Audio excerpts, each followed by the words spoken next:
At 5, I was in Delhi trying to figure out what the world is. At 15, I was in my school and was figuring out what do I need to do in my future. At 20, I was studying to become a doctor in my medical school. At 25, I started my co-working business. And at 30, I sold it to Oyo. I'm 36 now and I run the Mangrove Holdings. We run a chain of restaurants called Anardana. We run a hospital called Malik Radix Healthcare. We invest in a lot of technology startups and do multiple businesses. But honestly, life hasn't been smooth for me. Like you, I've been confused and I have made a lot of mistakes. Reflecting on my life, I've created this video to let you know 10 things that I wish I knew in my 20s. We'll start with 10th. This is my favorite topic, risk. हमें बचपन से ये बताया जाता है कि यार risk कम लेना है और रिवॉर्ड ज़्यादा लेना है. एंड रिस्क को लेके है ना हमारी सोसाइटी, हमारे पियर्स, हमारी फैमिली हमें बहुत ज़्यादा डरा के चलते हैं. बिकॉज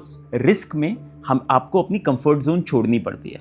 आपके माँ बाप नहीं चाहते कि आपके ऊपर सफरिंग आए, आपके ऊपर दुख आए, और इसीलिए वो चाहते हैं कि आप मिनिमम रिस्क में मैक्सिमम रिवॉर्ड ले सकें. मैं यहाँ पे है ना बिल्कुल उल्टा सोचता हूँ. मुझे ऐसा लगता है कि रिस्क आपकी लाइफ का सबसे इम्पॉर्टेंट एसेट है. जो लोग रिस्क ले पाते हैं वो अपने जीवन में बहुत आगे जाते हैं. और रिस्क में ये याद रखिएगा, 20s में रिस्क लेना सबसे आसान होता है. Because you have almost nothing to lose. आपके पास कोई फाइनेंशियल लाइबिलिटी नहीं होती है, आपके पास कोई फैमिली की लाइबिलिटी नहीं होती है. I am so thankful to my 20s that मैंने रिस्क लिया, मेडिसिन छोड़ी और अपना कोवर्किंग बिजनेस चालू किया. तो जब मैं 18 साल का था, 2007 में, मैं मेडिसिन करने गया एक तमिलनाडु के गांव में. और वहाँ पे मैंने 5.5 साल खूब मेहनत करके मेडिसिन MBBS अपनी कंप्लीट की और उसके बाद डॉक्टर बना. और जब मैं वापस आया दिल्ली में, मैं अपनी हाउस सर्जेंसी कर रहा था गंगाराम हॉस्पिटल में. मैंने कहा यार मेरे को तो डॉक्टर नहीं बनना, मुझे एंटरप्रेन्योर बनना है. और सब ने, मेरे माँ बाप, दादा दादी, पूरी फैमिली, सोसाइटी, दोस्त, पियर्स, सब मुझे डराने लग गए कि यार पागल हो गया रितेश, इतनी मेहनत करने के बाद डॉक्टर बना, और अब अगर एंटरप्रेन्योरशिप करता है और बाई चांस वो सक्सेसफुल नहीं होता तो तू क्या करेगा लाइफ के अंदर. तू ना डॉक्टर बनेगा, ना तू एंटरप्रेन्योर अच्छा बनेगा, और तेरी लाइफ एकदम खत्म हो जाएगी. और मैं सबको एक चीज़ बोलता हूँ, do not listen to people. Because जितने भी लोग हैं ना, ये आपको थ्योरेटिकल रिस्क के बारे में बताते हैं. हम यहाँ पे एक कॉन्सेप्ट समझते हैं कि थ्योरेटिकल रिस्क होता क्या है और प्रैक्टिकल रिस्क क्या होता है. Theoretical risk is 10x of that of practical risk. Theoretical risk वो है जो आपको लोग डराएंगे. रितेश मेडिसिन मत छोड़ियो, हो सकता है तू कभी अच्छा डॉक्टर बन ही ना पाए. रितेश एंटरप्रेन्योरशिप अगर तेरी फेल हो गई तो हो सकता है तेरे करियर में कुछ भी ना हो और तू एकदम ज़मीन पे आ जाए, तू सड़क पे आ जाए, तेरे पास बिल्कुल पैसा नहीं होएगा. एंड वो जो रिस्क है ना, वो रिस्क एक्चुअल लाइफ में होता ही नहीं है, क्योंकि प्रैक्टिकली वो रिस्क 1/10 ऑफ थ्योरेटिकल रिस्क होता है. उसका क्या रीज़न है?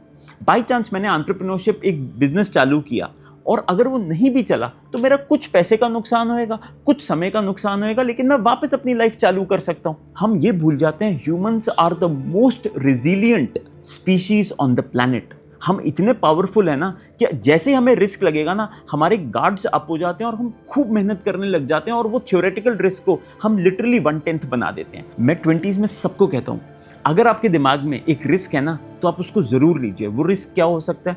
आपको लगता है कि नहीं यार, मेरे पास एक बहुत बड़ी कंपनी से जॉब ऑफर है, लेकिन मैं उसको छोड़ के एक स्टार्टअप ज्वाइन करना चाहता हूँ. Join the startup. आपकी शादी की उम्र होने वाली है, आपको क्लास में कोई लड़की या लड़का पसंद है और आपको डर लग रहा है कि क्या पता वो मना कर दें.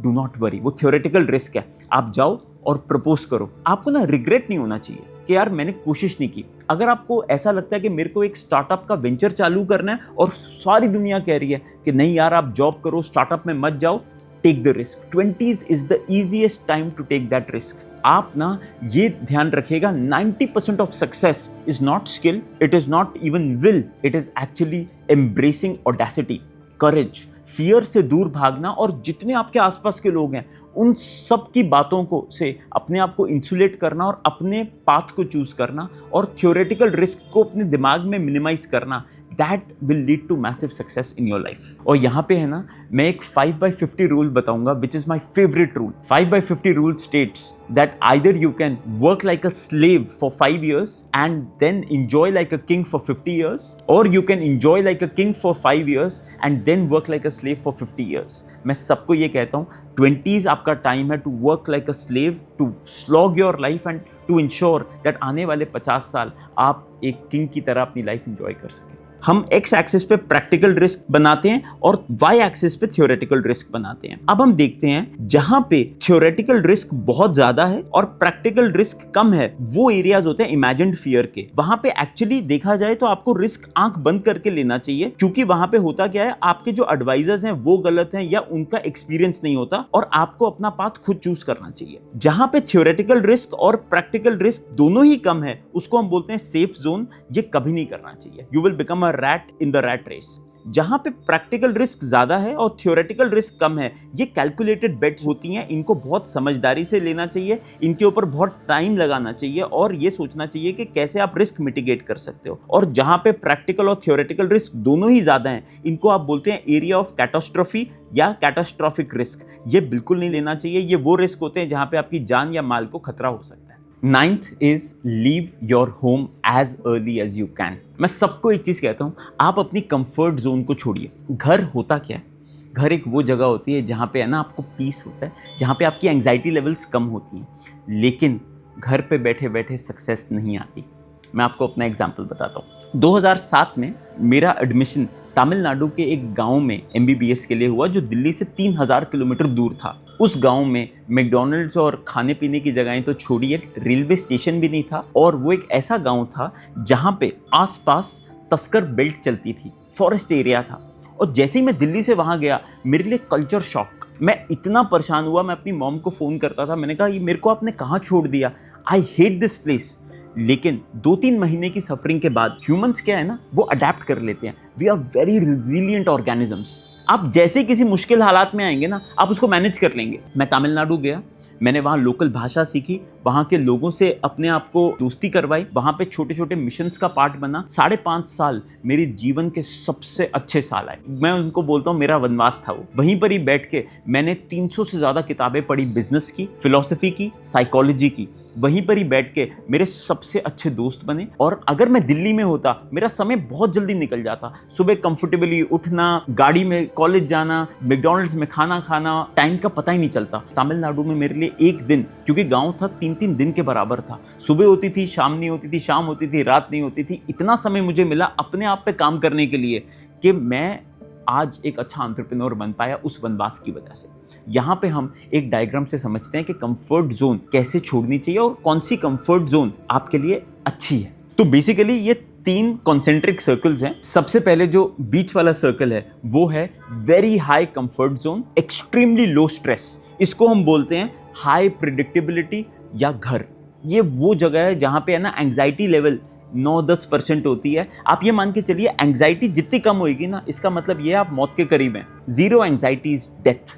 जैसे ही ECG के अंदर स्ट्रेट लाइन आ जाए ना, इसका मतलब आप मर गए। आपको एंग्जाइटी चाहिए 18 से 22% के आसपास। घर पे वो एंग्जाइटी होती है 8-9% की। इस वाले सर्कल की अगर आप बात करें ना, इस वाले सर्कल में आपको बिल्कुल भी सक्सेस नहीं मिलेगी। दूसरा सर्कल है जिसको हम बोलते हैं पैनिक जोन, जो सबसे बाहर वाला सर्कल है। ये जो पैनिक जोन होता है ना, इसमें एक्सट्रीमली हाई स्ट्रेस होता है, हाई एंग्जाइटी होती है और यहाँ बर्नआउट हो जाता है। इसीलिए आपको इससे भी बाहर रहना है। बीच वाला circle is called the growth zone. ये ऑप्टिमल स्ट्रेस होता है। इसमें 18 से 22% के आसपास की एंग्जाइटी होती है। यहाँ पे लर्निंग होती है, यहाँ पे ह्यूमंस रिजिलियंट होते हैं और इतना ज़्यादा स्ट्रेस भी नहीं होता और इतना ज़्यादा कंफर्ट भी नहीं होता। यहाँ पे सक्सेस आएगी। मैं सबको एक चीज़ कहता हूँ, if there is anything which excites you and also creates fear in you at the same time, that is your growth zone. 8th आता है इंक्रीजिंग योर लक। सब लोग आपको कहेंगे कि यार रितेश तू तो बहुत लकी है, यार वो जो मेरा दोस्त है ना वो तो बहुत लकी है, वो कुछ भी करता है ना वो सक्सेसफुल हो जाता है। लक एक साइंस है, लक एक मैन्युफैक्चर्ड एंटिटी है। एक बड़ा इंटरेस्टिंग कॉन्सेप्ट है which I love, that is luck surface area. आप लकी कैसे बने? सो लक सरफेस एरिया का एक फॉर्मूला है, luck is equal to doing into telling. इसको हम समझते हैं। आपका लक सरफेस एरिया सिर्फ 2 चीजों से आता है। सबसे पहला आपका एक्शन। लोग ना वही लकी होंगे जिन्होंने कुछ एक्शन लिया होगा। प्रॉब्लम एक्शन के साथ क्या है, 99% लोग एक्शन नहीं लेते। वो क्यों नहीं लेते? उनको थ्योरेटिकल रिस्क ज्यादा लगता है, उनको फियर बहुत होता है, वो अपनी कंफर्ट जोन नहीं छोड़ना चाहते। 99% लोग ना सोचेंगे, वो कहेंगे यार मेरे दिमाग में ये आइडिया आया, और उसके बाद एक्ट नहीं करेंगे। क्योंकि एक्शन के लिए आपको बोल्डनेस चाहिए होती है, आपको थ्योरेटिकल रिस्क के अगेंस्ट जाना पड़ता है। And people hate living there comfort Jones. अगर आप एक्शन लोगे ना, आप उन लोगों से बेटर हो जो एक्शन नहीं ले रहे। और अगर आपने कंसिस्टेंटली एक्शन ले लिया ना, 100 में से एक चीज़ तो सक्सेसफुल होगी ही होगी, और वहीं से ही आपका मैजिक चालू होता है। दुनिया के जितने बड़े सक्सेसफुल लोग हैं ना, सब ने अर्ली स्टेज पे एक्शन लिया था। तब एक्शन लिया था जब वो कॉन्फिडेंट नहीं थे, तब एक्शन लिया था जब वो कंफ्यूज थे कि ये चलेगा या नहीं चलेगा। ये एक्शन लेना सबसे ज़्यादा इंपॉर्टेंट है। अब आते हैं टेलिंग पे। मैं सबको एक चीज़ कहता हूँ, आप चाहे 20s में हैं चाहे 30s में हैं, आप अपना जो भी काम करें आप उसको पब्लिक को बताएं। आपकी चाहे फॉलोइंग ज़्यादा हो कम हो, consistently right about your work. वहां से क्या होएगा, आपके पास अपॉर्चुनिटीज आएंगी। मैं आपको एक एग्जांपल बताता हूँ, इसको हम बोलते हैं बिल्ड इन पब्लिक। जब हमने कोवर्किंग बिजनेस चालू किया, मैं अपनी पूरी जर्नी को डॉक्यूमेंट करता था फेसबुक के ऊपर। हमने कौन सा कोवर्किंग सेंटर कब खोला, वो वाले कोवर्किंग सेंटर्स की क्या लर्निंग्स थी, क्या फेलियर्स थे, क्या मेरे दिन के सबसे अच्छे लर्निंग लेसन्स थे। जब हमने कोवर्किंग खोला तो कौन सी लोकेशन पे ज्यादा बिजनेस आया, कौन सी लोकेशन पे कम बिजनेस आया। एंड इंसिडेंटली रितेश अग्रवाल जो ओयो के फाउंडर हैं, वो मेरे म्यूचुअल कनेक्ट थे फेसबुक के ऊपर। उन्होंने देखा कि यार ये तो बड़ा इंटरेस्टिंग बिजनेस बना रहे हैं, एंड उनके चीफ स्ट्रैटेजी ऑफिसर मनिंदर ने मुझे डीएम किया और कहा कि रितेश ये बड़ा इंटरेस्टिंग बिजनेस है, रितेश और हम आपसे मिलना चाहेंगे। And that led to the acquisition of Innov8 via OYO. तो मुझे लगता है कि अपॉर्चुनिटीज तब आएंगी when you do things and then tell them to the world. वो चाहे हाफ बेक्ड हो, चाहे आप ब्लॉग लिखें, चाहे आप सोशल मीडिया पे डालें। लोग क्या करते हैं, लोग परफेक्ट होने का वेट करते हैं। वो वेट करते हैं कि यार जब तक मेरा प्रोडक्ट परफेक्ट नहीं होगा मैं पब्लिक में नहीं जाऊंगा। मैं इससे बिल्कुल डिसएग्री करता हूं। आप जैसा प्रोडक्ट बना रहे हैं ना, आपकी चाहे छोटी ऑडियंस हो, आप उस प्रोडक्ट की लर्निंग्स और उस प्रोडक्ट को बिल्ड इन पब्लिक कीजिए। आप देखिएगा आपको अपॉर्चुनिटीज वहां से इतनी आएंगी जो आप सोच भी नहीं सकते। And these are the two ways to actually increase your luck surface area. 7, relationships. अगर आपको लाइफ में आगे बढ़ना है ना, आपको एक चीज का ध्यान रखना है, आप किसी को भी बेच रहे हो ना, वो एक इंसान है। आप कोई भी प्रोडक्ट बनाओगे ना, उसका फाइनल एंड यूज कोई ना कोई इंसान करेगा। Relationships are the most important asset an entrepreneur has. आज है ना, मेरी नेटवर्थ शायद कम होगी, लेकिन मेरा जो रिलेशनशिप कैपिटल है ना, वो बहुत ज्यादा होना चाहिए। Because your relationships will define your future success. एक लेवल के बाद ना, जब आप 40-45 साल के हो जाते हो, you are a product of your background checks. आपको कोई बड़ी नौकरी चाहिए, आपको कोई स्टार्टअप के लिए फंडिंग चाहिए, लोग क्या करेंगे, फ़ोन करेंगे और पूछेंगे कि ये इंसान है कैसा। इसीलिए 20s में एक मिस्टेक बिल्कुल मत कीजिएगा, do not burn your bridges. Relationships are the most important asset that an entrepreneur can have. 20 साल पे जब आप होते हो ना, 20 और 30 के बीच में, आप बड़े ब्रैश होते हो, आप बड़े एग्रेसिव होते हो, और उसकी वजह से you burn a lot of bridges. Do not do that. मैं ना नेटवर्क एज अ वर्ड से बहुत घबराता हूँ। लोगों को लगता है नेटवर्किंग बिजनेस कार्ड्स एक्सचेंज करना है या ईमेल्स और नंबर्स एक्सचेंज करना है। That is bullshit. The most important relationship is deep relationship. Deep relationships क्या होते हैं? वो रिलेशनशिप्स चाहे आपके सिर्फ 10 हों, लेकिन ऐसे होने चाहिए जो आपके साथ ना आपकी सबसे मुश्किल हालात में भी खड़े हों। एंड वो रिलेशनशिप्स आपको लाइफ में आगे लेके जाएंगे। आप ये देखिएगा, 90% of success is opportunities which will be opened by people. लोग आपको क्या रेकमेंड कर रहे हैं या नहीं कर रहे becomes a very very important part of your success. अब रिलेशनशिप्स को बनाना कैसे होता है? रिलेशनशिप बनाने के 3 तरीके होते हैं। सबसे पहला, जब आप 20 या 30 साल के हैं, आपके पास बहुत ज़्यादा ऑफर करने को नहीं है, तो आप कैसे लोगों को अपना मेंटोर बनाएं, आप कैसे लोगों से एक अपॉर्चुनिटीज लें, उसका एक तरीका है। आपके पास जो भी स्किल सेट है ना, आप निस्वार्थ होके वो वाला स्किल सेट लोगों को देना चालू कीजिए। Start helping people. Graceful helping is one of the best ways to build win-win relationships. Second, learn neuro linguistic programming. एक बड़ी अच्छी किताब है, how to win friends and influence people by Dale Carnegie. जब मैं तेनी में था, तमिलनाडु में, मैंने वो वाली किताब पढ़ी एंड आई रियलाइज्ड मेरी डे टू डे एनएलपी बहुत स्ट्रांग नहीं थी। एंड वहाँ से आई रियलाइज्ड दैट लोगों को सुनना, उनके साथ अच्छा डीप रिलेशनशिप बनाना is a very different skill set which can be learned. And the third thing is, relations are all about giving and not taking. होता क्या है, हम लोग है ना रिलेशनशिप्स में एंटर होते हैं कि यार अच्छा वो बड़ा आदमी है, उससे रिलेशनशिप बना लेते हैं। ऐसा नहीं होता। Focus on giving. गिविंग का जो एक्ट है ना, वो long term win win relationships बनाएगा। मैं जब 23 का था, मैं पहली बार विजय सर से मिला था जो पेटीएम चलाते हैं। एंड मेरे लिए मेरी लाइफ में आज तक ही has been a mentor. My whole life changed after meeting him. Not only कि वो मेरे पहले एंजल इन्वेस्टर थे, उन्होंने मेरी कंपनी की डायरेक्शन में हेल्प की।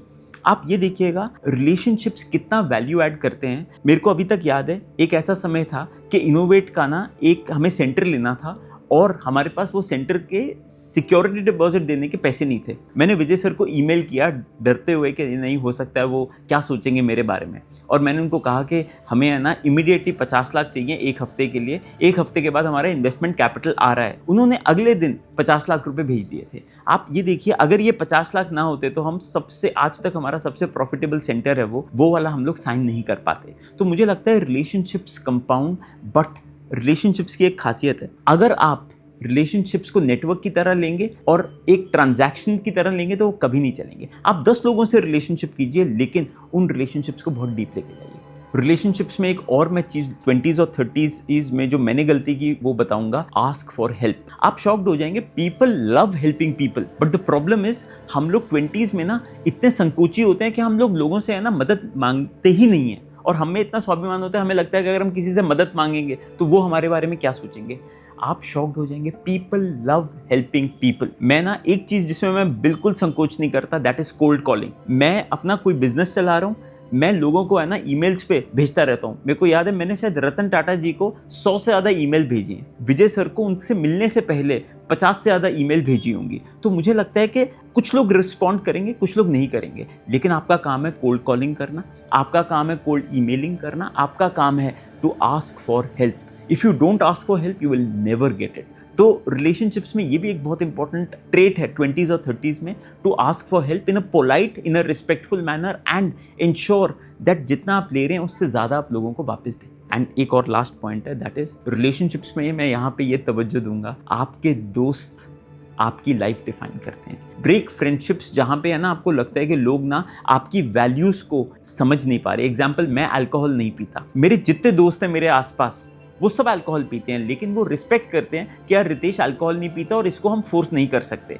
जितनी ऐसी फ्रेंडशिप्स हैं जहाँ पे लोग आपको फोर्स कर रहे हैं कोई ऐसी चीज़ के लिए जो आपकी वैल्यू से बिल्कुल अलग है, ब्रेक ऑल दोज फ्रेंडशिप्स। ये जितनी कॉलेज की दोस्ती है ना, ये सब के सब आपको ऐसा लगता है कि ये हम लोग मरते दम तक रहेंगे, इनमें से बहुत कम दोस्ती आपकी मरते दम तक रहेगी। 2 या 3 4 दोस्त बनाइए, लेकिन डीप दोस्ती बनाइए और उनके साथ बनाइए जो आपकी तरह एम्बिशियस हों, जो आपकी तरह प्रोग्रेसिव सोचते हो, जो सिर्फ लोगों के बारे में बात ना करते हो, वो आइडियाज़ के बारे में बात करते हैं। 6th is do not over think your first salary. अब होता क्या है, जब आप अपने कॉलेज से बाहर निकलते हैं, आप 20s में होते हैं, आपके ऊपर बहुत प्रेशर होता है कि यार वो आपके बैचमेट की सैलरी इतनी ज़्यादा हो गई, वो वाला बैचमेट इतनी अच्छी कंपनी में काम कर रहा है, लोगोस की बहुत वैल्यू होने लग जाती है। हम लोग जब प्लक्षा में भी देखते हैं, जब हमारा पहला बैच बाहर निकला तो हम लोगों ने देखा कि बहुत सारे बच्चे बहुत अच्छे लोगोस के साथ काम करते हैं, जैसे BCG है, मैकेंजी है, अमेजिंग कंपनीज के साथ काम करते हैं, और कुछ लोगों को वहाँ पे अपॉर्चुनिटीज़ नहीं मिलती। अब जिनको नहीं मिलती उनको एक बहुत बड़ा कॉम्प्लेक्स आ जाता है कि क्या हम में कोई कमी है। मैं सबको एक चीज़ कहता हूँ, अगर आपको अच्छी नौकरी मिल गई बहुत अच्छी बात है, अगर नहीं मिली तो कोई घबराने वाली बात नहीं है। Do not over think your first salary और the first company that you work for. मैं आपको इसमें अपना एग्जाम्पल बताता हूँ। जब मैंने अपनी MBBS की, मैं 3 साल तक ना लिटरली सड़क पे ही है ना घूमता रहता था, और मेरे सारे बैचमेट्स हैं ना, कोई MD कर रहा था, किसी ने अपनी क्लिनिक चालू कर दी, और मैं सबको देखता था और मेरे को लगता था कि कहीं मैं गलत तो नहीं जा रहा अपनी लाइफ में। एंड देन आई रियलाइज्ड, दुनिया में जितने सक्सेसफुल लोग हैं ना वो अपने 20s में कंफ्यूज थे। चाहे आप स्टीव जॉब्स को ले लीजिए, चाहे आप एनवीडिया के फाउंडर को ले लीजिए, चाहे आप अमेजॉन के फाउंडर को ले लीजिए, जेफ बेजोस। ये सब लोग, कोई मैकडॉनल्ड्स में नौकरी करता था, कोई डिज़ाइन की वर्कशॉप्स में काम करता था। 20s में है ना, ये फ़र्क नहीं पड़ता कि आपकी पहली सैलरी कितनी है, फाइनल सक्सेस मैटर करती है आपकी लास्ट सैलरी कितनी है। तो मैं सबको एक चीज़ कहता हूँ, पहली सैलरी को है ना बहुत बड़ा इंडिकेटर ऑफ सक्सेस ना माने आप, क्योंकि अगर आप पहली सैलरी को इंडिकेटर ऑफ सक्सेस मानेंगे ना तो आपका ध्यान होएगा मेरे को है ना जॉब जल्दी से लग जाए, मेरे को अच्छी नौकरी मिल जाए। आप कंफर्ट जोन में आने की कोशिश करेंगे, और मेरा गोल ये है आपके लिए कि आप 20 से लेकर 30 तक कंफर्ट जोन से बिल्कुल बाहर रहें, और वो तब रहेंगे when you work for a good boss. आप कंपनी की जगह ना ये देखिए, is your boss amazing to work with. आपको कितना उस नौकरी में सीखने का अवसर मिलता है वो सबसे ज़्यादा मायने रखता है देन ये कि आप कौन से लोगों में काम कर रहे हैं, क्या आप एक कॉर्पोरेट मशीनरी के अंदर काम कर रहे हैं, और आपकी पहली तनख्वाह कितनी है। 5th point is purpose and passion discovery. आपको पता है, लोग मुझसे पूछते हैं कि एजुकेशन का एंड गोल क्या है। True goal of education is discovery of one's meaning of life, passion and purpose. हमने आज एजुकेशन को क्या है ना एक मशीन बना दिया है कि यार आप एजुकेशन लीजिए, उसके बाद आपको नौकरी लग जाएगी, उसके बाद आप एक कॉर्पोरेट मशीनरी में आ जाएंगे, उसके बाद आपकी मौत हो जाएगी। And that is actually not for what education is to be built. The most important part of education is to find your passion. अब क्वेश्चन ये है, आपको 20s और 30s के बीच में ये कैसे पता चलेगा कि आपका पर्पस और आपका पैशन है क्या? तो पहले तो समझते हैं कि पैशन होता क्या है। पैशन एक ऐसा इंटरेस्टिंग कमोडिटी है जो हम सबके पास इंडिविजुअलिस्टिक है। हमारा जो ब्रेन प्रिंट होता है ना, वो हमारे फिंगरप्रिंट से कहीं ज़्यादा सेंसिटिव होता है। हम सब में एक ऐसी कला होती है जो डिस्टिंक्ट हमारे अंदर ही होती है, जिसमें है ना हम लोगों को मज़ा आ रहा होता है। मैं आपको अपनी बात बताता हूँ, मैं डॉक्टर हूँ, लेकिन मेरे को 26 साल पे ये पता चला कि मेरा पैशन इंटीरियर डिज़ाइनिंग और डिज़ाइन लेड प्लेसेस बनाने में है। तो अगर एक क्लास में 100 बच्चे हैं, उन 100 बच्चों में हो सकता है 100 डिफरेंट पैशन एरियाज हो, लेकिन हम लोग क्या करते हैं, उन 100 बच्चों को कैटेगराइज कर देते हैं 4 या 5 एरियाज़ के अंदर, engineering, medicine, humanities. And passion कुछ भी हो सकता है। किसी का पैशन म्यूज़िक में हो सकता है, किसी का पैशन डांसिंग में हो सकता है, किसी का पैशन कोडिंग में हो सकता है। तो अपना पैशन डिफाइन करना सबसे इंपॉर्टेंट टास्क है जब आप 20 और 30 के बीच में हैं, क्योंकि हमारा स्कूल और कॉलेजेस इसको नहीं डिफाइन कर पाते। अब वो पैशन कैसे पता चलेगा? आपको पैशन पता चलेगा by minute experimentation and exposure. आप है ना, जितना ज़्यादा एक्सपोज होंगे ना, आप मल्टीपल ऑर्गेनाइजेशंस में जाइए, आप ट्रैवल कीजिए, आप बहुत सारी यूट्यूब पे वीडियोस देखिए कि मैन्युफैक्चरिंग कैसे होती है, और आप अपनी एनर्जी स्पाइक्स को ऑब्जर्व कीजिए। एक जर्नल लिखिए कि नहीं यार, मैन्युफैक्चरिंग देख के मेरे को बड़ा मज़ा आया, एविएशन देख के मेरे को बड़ा मज़ा आया, रियल एस्टेट की बिल्डिंग्स देख के मेरे को बड़ा मज़ा आया। एंड आप देखिए कौन सी चीज़ों में ना आपको बहुत आनंद आ रहा है कि यार जब मैं ये करता हूँ ना तो मेरा डिस्ट्रैक्शन फ्री हो जाता हूँ। मेरे को लगता है कि मोबाइल की नोटिफिकेशन हो ना हो कोई फ़र्क नहीं पड़ता। आपको पता है इनोवेट के सक्सेस का सबसे बड़ा कारण ये था कि मेरे को डिज़ाइन, इंटीरियर्स और इंक्यूबेशन स्पेसेस में ना इतना मज़ा आता था कि मेरे को फ़र्क ही नहीं पड़ता था कि मेरे मोबाइल की नोटिफिकेशन आ रही है नहीं आ रही है। मैं घंटों घंटों फेसबुक नहीं खोलता था। And that is the zone of creative genius. Once you find that, आप एफर्टलेसली काम करने लग जाएंगे। Effortless work will only come in your zone of passion. अब हम बात करते हैं पर्पस की। अगर आपको लाइफ में सक्सेसफुल होना है ना, अकेले पैसे से आप सक्सेसफुल नहीं हो सकते। Meaning of life is the most important part of one's true identity. आपको ये देखना पड़ेगा कि आपका लाइफ का पर्पस है क्या। मेरी लाइफ का पर्पस है to build institutions that can run without me. मेरी लाइफ का पर्पस है टू सपोर्ट एंटरप्रेन्योर्स जो मेरे जैसे हैं, not only by capital but by a lot of emotional support when they go through hard journeys.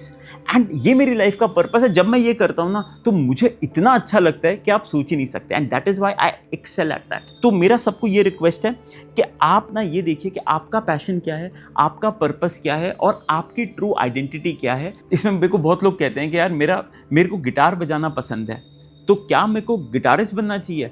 The answer is not necessarily yes. मैं इसमें एक डायग्राम बताता हूँ जिसको हम लोग इकिगाई कॉन्सेप्ट से रिलेट करते हैं। And this diagram is 4 concentric circles होते हैं: passion, strength, profession and purpose. ये 4 बड़ी डिफरेंट चीज़ें हैं। इन सब के बीच में आपका ट्रू मीनिंग ऑफ लाइफ आएगा, आपका ट्रू सक्सेस आएगा। पैशन वो काम है जो आपको है ना बहुत अच्छा लगता है, जिसको देख के है ना आपको लगता है कि काश मैं यही करूं। मैं इतने सारे मेरे दोस्त हैं जो कोई इंजीनियर है, कोई सीए है, लेकिन उनका पैशन गाड़ियां हैं।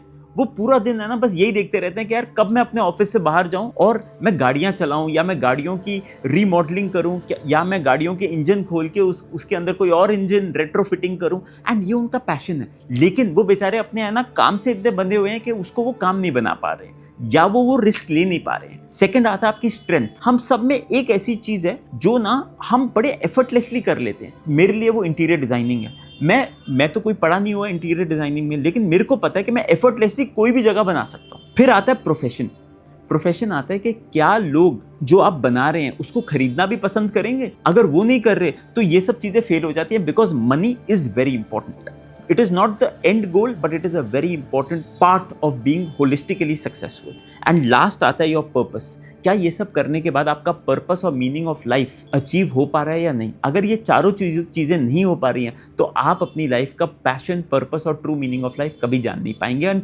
20s and 30s are the only place where you have the flexibility to experiment a lot to understand these 4 things in your life. Fourth, we talk about the T-shaped leader. 20s और 30s के बीच में एक चीज़ अगर मुझे पहले पता होती, I would have been at a very different juncture than I am today.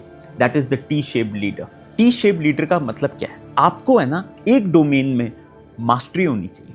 एक डोमेन ऐसी होनी चाहिए जिसमें है ना आप 99.99999% ऑफ द वर्ल्ड से बेटर हो, और बाकी कम से कम 3-4 ऐसी डोमेन्स होनी चाहिए जहां पे आपको है ना चाहे डेप्थ ज़्यादा ना हो लेकिन क्रॉस फंक्शनल आइडिया होना चाहिए. मैं आपको इसका एक एग्जांपल बताता हूँ. जब हम कोवर्किंग कर रहे थे मेरी एक डेप्थ थी that I understood incubation and design like no one else. But मुझे सोशल मीडिया आता था, मुझे सेल्स आती थी, मेरे को ये पता था कि हमें किस टाइप का प्रोडक्ट बनाना है, और मुझे ये पता था कि हमें टेक्नोलॉजी को इससे कैसे जोड़ना है.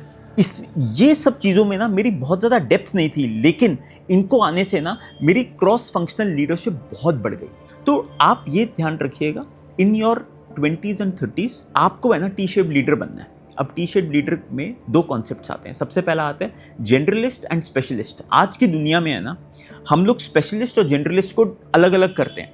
जनरलिस्ट कौन होते हैं? जिनको आप कोई भी काम दे दो वो वाले काम को है ना वो सीख जाएंगे, उनकी डेप्थ बहुत ज़्यादा नहीं होती. और स्पेशलिस्ट वो होते हैं उनको सिर्फ एक ही चीज़ आती है, हमारी मेडिकल भाषा में लिवर स्पेशलिस्ट, जिसको सिर्फ और सिर्फ लिवर के बारे में ही नॉलेज है. आप उनको ब्रेन का कुछ पूछोगे उनको नहीं पता होगा. और स्पेशलिस्ट कहाँ पे काम आते हैं? स्पेशलिस्ट वहाँ काम आते हैं जहाँ पे रूल्स डिफाइंड है. चेस खेलना, क्रिकेट खेलना, यूपीएससी का एग्जाम क्रैक करना, जहाँ पे ना रूल्स एकदम डिफाइंड है. आपको पता है कि यार x होगा तो y होगा, y होगा तो z होएगा. बहुत clear mathematical rules laid down है. जनरलिस्ट कहाँ काम आते हैं? जहाँ रूल्स डिफाइंड ही नहीं है. और आने वाली जो दुनिया है ना वहाँ पे बहुत जगहों पे रूल्स है ही नहीं. एआई और क्रिप्टो करेंसी कैसे प्ले आउट करेगा उसका कोई रूल नहीं है, टेक्स्ट बुक कोई है ही नहीं, एसओपीस बने ही नहीं हुए.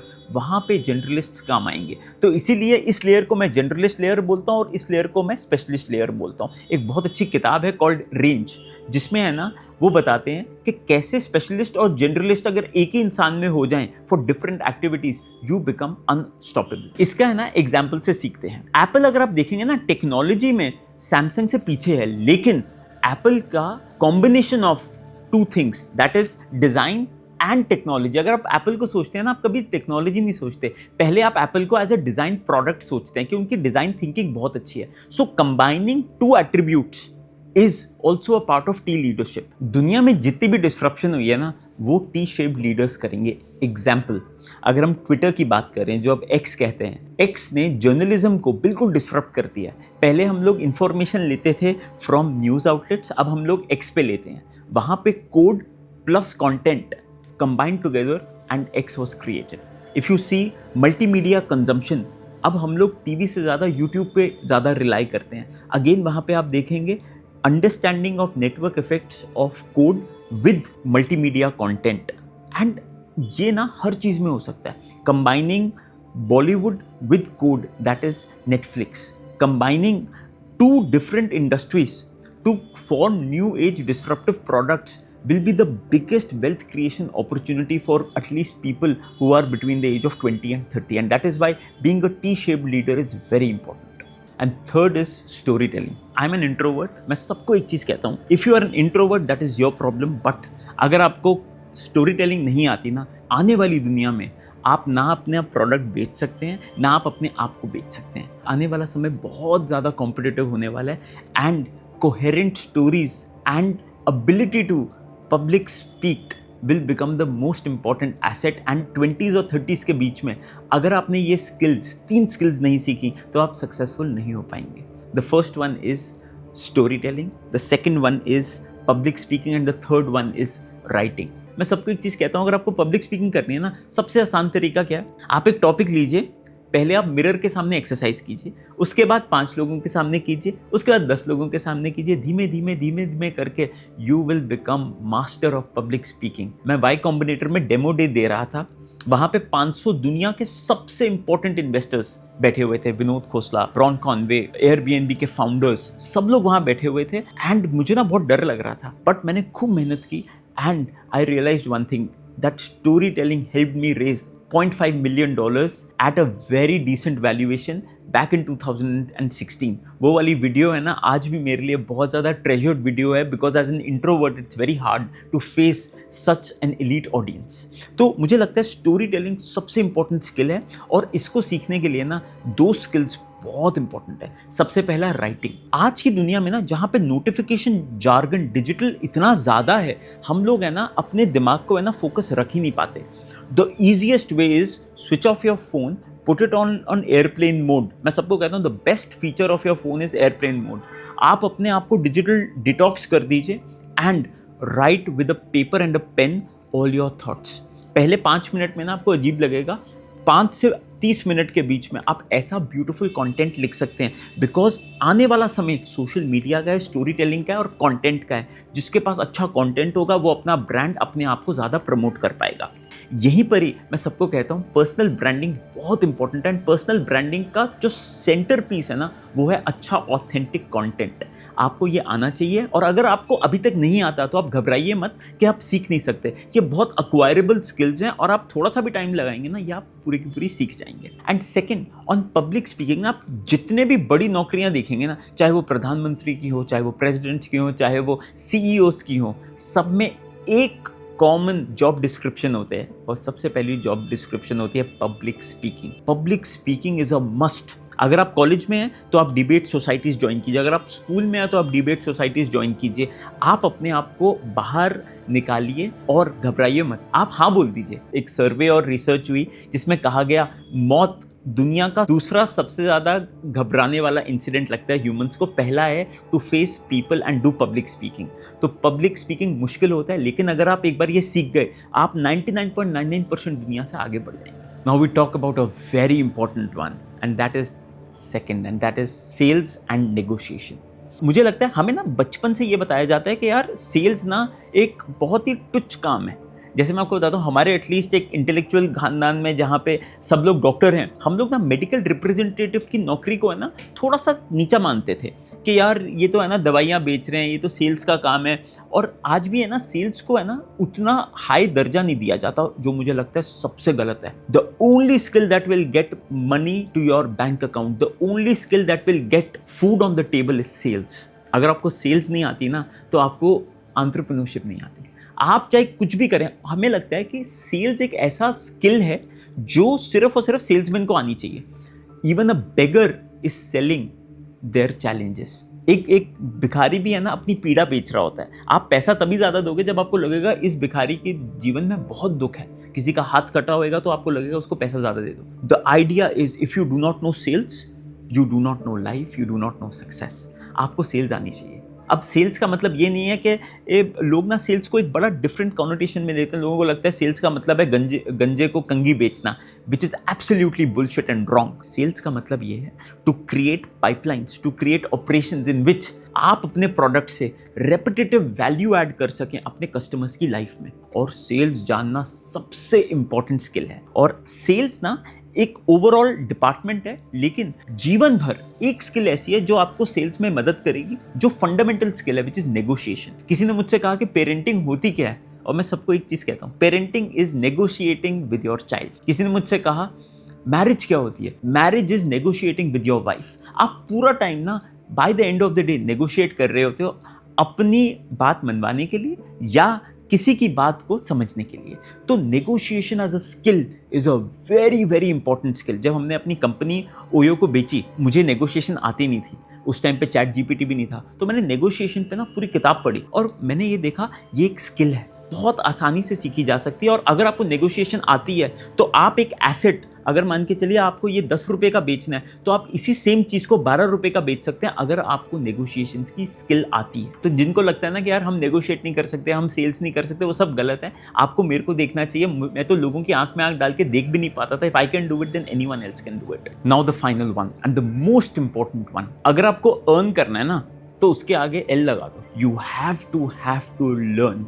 पता है क्या होता है, जो हमें कॉलेज पढ़ा रहे हैं ना, हमें ऐसा लगता है कि वो बड़ी स्पेशलाइज्ड एजुकेशन है, वो एक्चुअली जेनरिक एजुकेशन है। आपके साथ साथ पता नहीं कितने लाखों लोग वो सेम चीज़ पढ़ रहे हैं। तो आप ना हमेशा ये ध्यान रखिएगा, तो अगर आपको 1 लाख लोगों से आगे बढ़ना है ना, तो आपको कुछ ऐसा पढ़ना पड़ेगा जो 1 लाख लोग नहीं पढ़ रहे, and that is informal education, self motivated education. I am 36 today. I am proud to say that I spend 1.5 to 2 hours every single day reading things which no one else is reading, and I can tell you that is the best ROI you can ever do. आपके पास जितनी knowledge आ सकती है ना, आपको वो लेनी चाहिए। I can tell you one thing, your knowledge will finally lead to wisdom, and that wisdom will lead to creating more wealth and success for yourself. I'll give you an example. जब मैं college में था, MBBS की मोटी मोटी किताबें होती थी, तब भी मैं 3 घंटा है ना ब्रायन ट्रेसी, शमी सुख, शिव खेड़ा, सबके है ना सेल्फ हेल्प बुक्स पढ़ता था, एंड आई रियलाइज दैट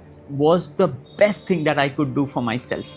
आज ऑब्वियसली मैंने लर्निंग मॉड्यूल्स चेंज किए हैं, अब मैं बहुत ज़्यादा पॉडकास्ट सुनता हूँ, लेकिन आज भी व्हाट आई डू इज़ मैं किताबें लेता हूँ, ChatGPT पे डालता हूँ कि उसका डीप रिसर्च में है ना समरीज आएँ, and I think that is the best investment on my time. Your ROI will be the highest on your self. आप अपनी पैसे का जितना आप कमाते हैं ना, उसका कम से कम 3 या 4% अपने आप में डालिए। आप अपने आप को अपस्किल कीजिए, कोशिश कीजिए ऐसे ऐसे नेटवर्क्स में जाएं जहाँ पे है ना आपको और आइडियाज़ के बारे में पता चले। आप AI सीखिए, फ्यूचर की स्किल्स सीखिए, and that will be the best thing that you can do for yourself. If you want to earn more, learn more. तो ये थी वो 10 चीज़ें that I wished I knew when I was between 20 and 30. I wish you all the very best so that you do not make the same mistakes that I did, and I'm very grateful that you spent your entire time learning about this.